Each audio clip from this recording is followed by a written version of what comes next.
Today's video is about the consequences of ignoring the cry for help from children of narcissistic parents. Narcissistic abuse victims, specifically the scapegoat children, develop tremendous anxiety levels from a young age by pushing aside their own growing needs in order to satisfy their psychotic parents' wishes. If these children do not comply with the narcissist's psychotic requests, the children is punished for a long period of time. Even during a young age, children of narcissistic parents may realize something is not right. Friends often catch glimpses of the kind of crazy parenting these individuals have, so he or she starts to listen to comments like this: "Your mom is insane," or "Your dad is seriously messed up." These children then will initiate a cry for help. Children of narcissistic parents may try to call attention upon the concern they have regarding their dysfunctional parents. However, with all the gaslighting and emotional torture upon them, it's unlikely these children can properly communicate what's going on. On the other hand, it's most likely when people listen to what these children are saying, they will not respond to the victims.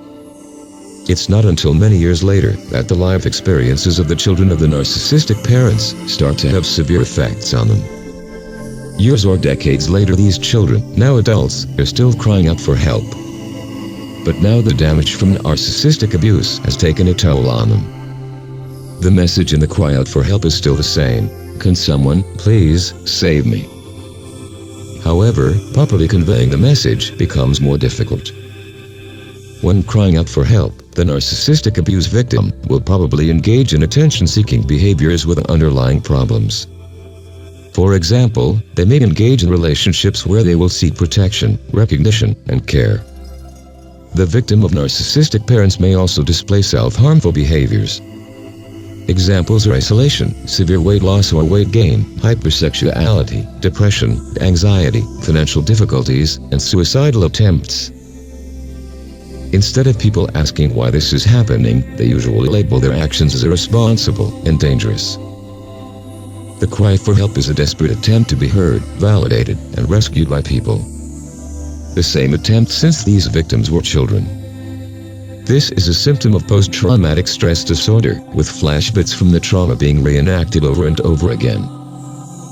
Victims from narcissistic abuse have most likely asked for help many times. However, because the cry for help was never answered, learned helplessness now escalates into complex post-traumatic stress disorder. The initial mental circuit, established in the minds of children of narcissistic parents, was to send an SOS message, the cry for help. However, the message is usually perceived by the victims as never received nor answered by anyone. Thus, it's the reason it becomes a complex post-traumatic stress disorder flashback. The victims of narcissistic parents, when they reach adulthood, they will still try to send their cry for help message, hoping someone out there may respond to it. Tragically, what most often happens is the victim being ostracized as an unreliable individual because he or she keeps calling attention for himself or herself. The end result is the perception no one really cares about the reason someone is trying to get help. The narcissistic abuse victim is now stigmatized by others as emotionally and mentally unstable, removing all social support from the victim and further aggravating the victim's complex traumatic condition. For such mindless, coward people who have left the victim out in the cold, it's easier for them to pretend nothing is happening than having to deal with it. Because of that, now learned helplessness settles in for victims of narcissistic abuse. The cry for help, since the time the victim was a child, has been carried out throughout his or her adulthood, and always trying to get answered by someone with basic empathy levels to respond to the underlying call for rescue. If you happen to be someone who has suffered at the hands of narcissistic parents, understands that when talking to your friends and other family members about your experience may have an adverse effect on you. If you have had this experience, please remember, it's not your fault. You are right about crying for help. It's not your fault you have been abused by narcissistic parents. It's not your fault people do not have basic empathy levels to recognize worrying a victim's cry for help.